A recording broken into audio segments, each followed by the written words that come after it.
Thank you.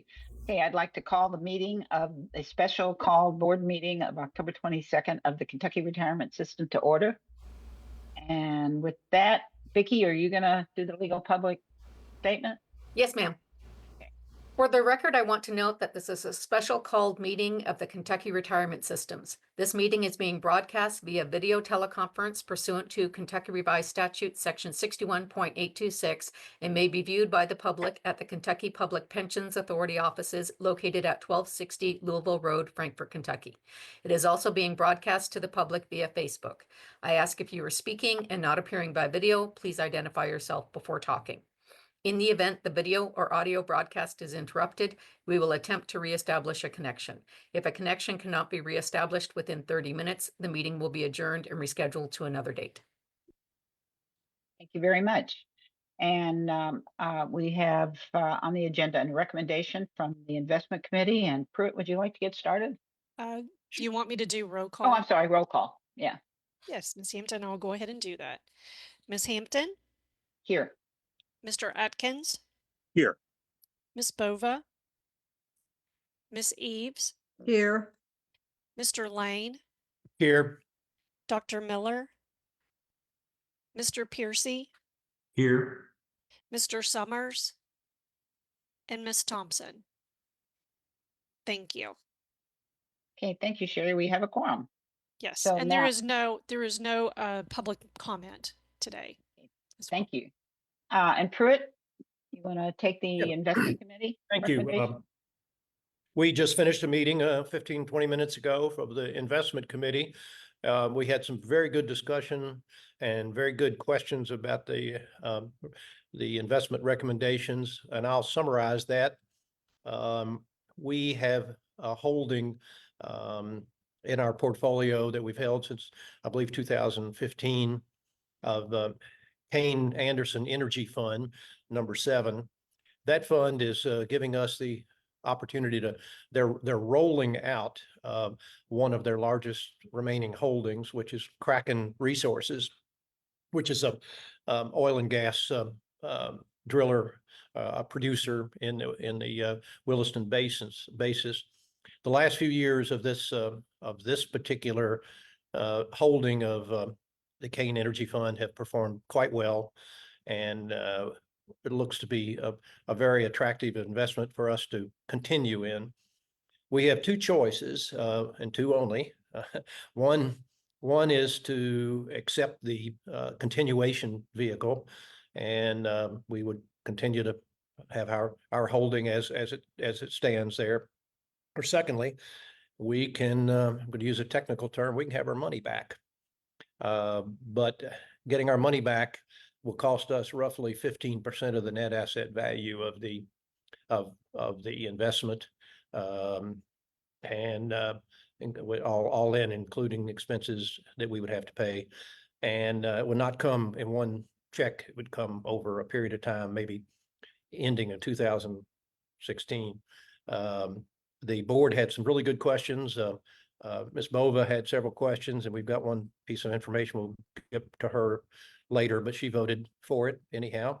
Mr. Adkins had some great questions and some great feedback from a conference he attended. He may want to share those with you about the future of U.S. produced energy. The staff has done a great deal of work on this and a great familiarity with Kane Anderson. Wilshire has opined on it and feels that it is a recommended investment for us. And the board did vote. There were 3 votes, all in favor, and so it was approved. And we're asking the full board to ratify the investment committee's decisions. And certainly we have the people here to answer any questions you might have. Thank you, Pruitt. Dave, did you want to add something to this? No, I just commend Pruitt and Steve and our friends at Wilshire. They provided a very comprehensive presentation. There were a lot of good questions asked. To me, the decision, frankly, is just sort of a no-brainer. We do need the C board to also affirm the same decision because it was made as a joint investment. And I think given the choices, I would assume that they will follow suit. But as to our decision, I think it's both prudent and given the sort of short-term nature of the continuation, has an opportunity for a good rate of return. But I certainly would concur with Pruitt's explanation and would urge the board to approve the recommendation of the investment committee. Okay. Vicky, maybe I misheard, Mhm. but I thought that the CERS thought that their investment committee approval was enough and it didn't have to go their board. I do not know any of that. I do know that they have only scheduled a CRS investment committee. They have not scheduled the board. Their attorney, they went to their attorney for advice, from what I understand, and their attorney opined that under the from what I understand, obviously have not spoken to the attorney, but there is a provision. There's also a provision in the KRS bylaws that say, in the case of emergency conditions that threaten the preservation or protection of, in this case, it would be CRS's property or assets, and where a quorum of the board is unavailable. I don't know what theirs says. I know Kay's says the executive director may take actions necessary, and then when a quorum of the board is available, then they ratify it. So my understanding is they are proceeding under the that provision that allows the investment committee to make the decision without immediate ratification by the board. I will also argue that I believe personally, the statute even for K, and there's the equivalent statute for C, says that the investment committee shall have the authority to act on behalf of the board on all investment related matters and to acquire, sell, safeguard, monitor, and manage the assets and security of the several funds. I believe the statute actually authorizes the investment committee to make decisions already without ratification by the board. Vicky, would you mind doing some more research and coming back to us so we can, if this ever comes up again, which likely might happen, we at least have a path and Sherry won't have to go quite as crazy as she had to go scheduling all these meetings. No? Absolutely, absolutely. Okay. Steve, Anthony, do you all want to add anything? I'll give you a very high level and appreciate everyone's time. And you know, again, as I mentioned in the investment committee meeting, really like to thank Sherry for doing a great job coordinating this meeting along with all of the other meetings to allow us to present this investment opportunity. And we appreciate everyone making the time to have this meeting to allow us to present this investment opportunity that we presented to the investment committee earlier today. You know, we understand that the timing is not ideal. The short window that was allowed for election, either as Pruitt mentioned, option 1 or option 2, rolling our exposure into the continuation vehicle or electing a cash payout option. But unfortunately, that really is at the discretion of the GP. And as we've seen, these types of alternatives are probably going to become more prevalent. You know, as we've talked about, you know, in the past several quarters, you know, a major headwind for private equity has been the significant slowdown in realizations. So managers are feeling pressure from investors to come up with alternatives to what is typically a realization in the natural life cycle of private equity. And so these continuation vehicles are probably good. The windows for making our election might be pretty short, but we feel like we've done a great deal of due diligence. Anthony's done a fantastic job. You know, we've had several conversations with Kane. We've talked with Wilshire, and you know, when we evaluate these types of investment options or elections that we need to make, you know, the things we really consider are the manager. Is it a manager? We've done the due diligence back, as Pruitt mentioned, the original investment was a 2016 vintage private equity investment. We continue to do ongoing due diligence on Kane. We feel comfortable. We think they've done a great job in navigating what was arguably very difficult market conditions at the inception of this fund. You know, they've had some refinement to their strategy, and we've been very supportive of how they've moved forward and how they've been able to recover. We look at the quality of the asset or the assets that are being considered to be moved into the continuation vehicle. In this case, as Pruitt mentioned, the Kraken Resources. It's a very high quality asset, one of the best performing assets across their fund strategies. The economics of the transaction, and importantly, that includes the pricing of that liquidity option. We're fortunately in a position where we don't require liquidity for the portfolios. And as Anthony's mentioned several times, capital is dear right now. We're in a position to provide capital so we can take advantage of the favorable economics, which puts us in a good position. One thing I would note is this investment. So the investment was originally a private equity fund. So their Kayne Anderson Energy Fund 7 is a private 2015 vintage private equity fund.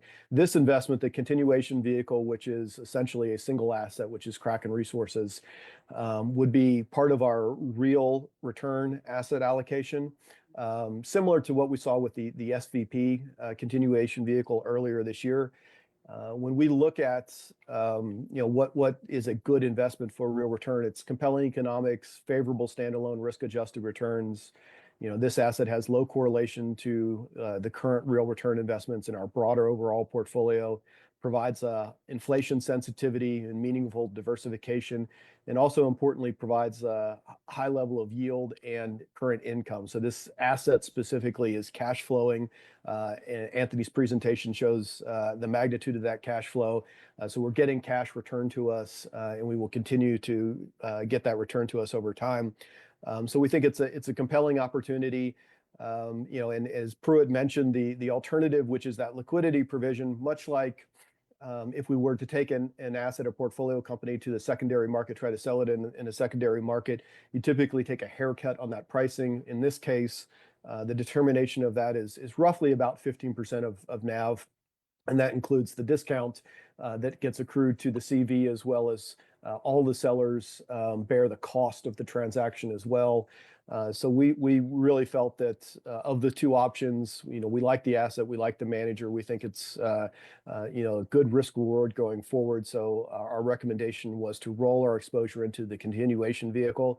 And it's a like for like, so a dollar for dollar basis. So our exposure, if you were to ratify this decision, our investment in Fund 7, which is and this is the largest asset in that fund, would be drawn down by the same level that we would invest into the new CV. So our total exposure to the Kayne universe would remain the same. It would just be compromised that are composed then of some in Fund 7 and some in this new continuation vehicle. Okay, thank you, Steve. And Sure. Anthony, do you want to add anything? Or? No, I think Steve covered it pretty well. I think it's definitely a compelling asset. And I think that it has good alignment. That's something that we look for. Like Steve was saying, ILPA has opined on these since they're, getting to be more prevalent. I think Vicky heard a lot about her conference for ILPA legal. I heard a lot about it at mine last week. The GPs, flat out said it's not going away. They're going to keep doing them. So, this is just a thing. I guess it's part of their toolkit now for liquidity, and so we'll be getting these. And I think just basic table stakes is the GP rolling their money because they got to eat their cooking. So they're doing that here and adding some more new money, and the fact that we can't add more because they want it also tells you something. I think so. Okay, thank you. Okay, any other questions? Any questions of anybody that's been educating Then it's us? Mary. Is the need for liquidity or the pressure for liquidity the only reason Kayne Anderson is initiating this change? Or is there any other fleshing out or? Well, I can answer. It's a simple answer. Good question, but simple Yeah, answer. good question. The Fund 7 expires in 15, 18 months or something like that. So they have to do something. They have 3 holdings left. This is the largest. And so this was, and just as, not just an aside, it's important. Some new investors, very large, sophisticated funds came in additionally. Kayne Anderson is putting their GP money invested into the Kraken, and some of the individuals partners at Kane Anderson are also putting money into it. So it's not like it's a isolated asset that Mhm. that this is the only option. There Mm. are people, many people that would like to invest Mhm. this. They're not going to be able to because they can't get in. Mhm. And sorry, Mayor, you're right that this is they have held this in their Energy Fund 5. We are in 7, and they're also their Fund 8 holds some of this. The Fund 5 folks, I think it's been since 2012. So some of those people may just want to be done with it, but they're offering that option to them. So I think that may be the last asset in that fund. So that's another way that is a way for them to finish that fund for good as well. Okay, And this Mhm. continuation keeps us in line with our investment policy. So we're moving it this Mm. because of the nature of the asset in the vehicle. Currently, the Fund 7 is in private equity. This vehicle would be part of our real return asset class, which is one that we've been ramping up. That's, the majority of the new investments we've brought over the past 18 months have been in that real return. That was a significant increase. We had been strategically short that asset class over time. The changes to the asset allocation increased the target for that real return asset class. So we've been focused on new investments in that asset class. So this would move us closer towards our current asset allocation targets. Yes. Thank you. You're welcome. thanks to everyone. Is there any other questions? Hearing none, is there a motion to ratify the investment committee's recommendation to invest in the Kraken Resources LLC continuation vehicle with Kane Anderson, subject to a successful contract negotiations? Is there a motion So moved. and a second? I'll second. Thank you. For it. Any discussion? Any further discussion? All those in favor, please say aye. Aye. Aye. Is there any opposed? Great, and thank you all very much. The motion is adopted. Next, we are going to move into closed session, and I'd like to have a motion to enter into closed session pursuant to KRS 810C to discuss pending litigation. Is there a motion? Ms. Hampton, that was just on the agenda. Hmm. Michael's not here. I know Hmm. of no reason to go into closed session, unless there is something that you know of that needs to be discussed. I think that item can just be taken off the agenda. Is John Chilton on the call now? He's listed as being on. Mhm. John, are you here? I know he's in Chicago.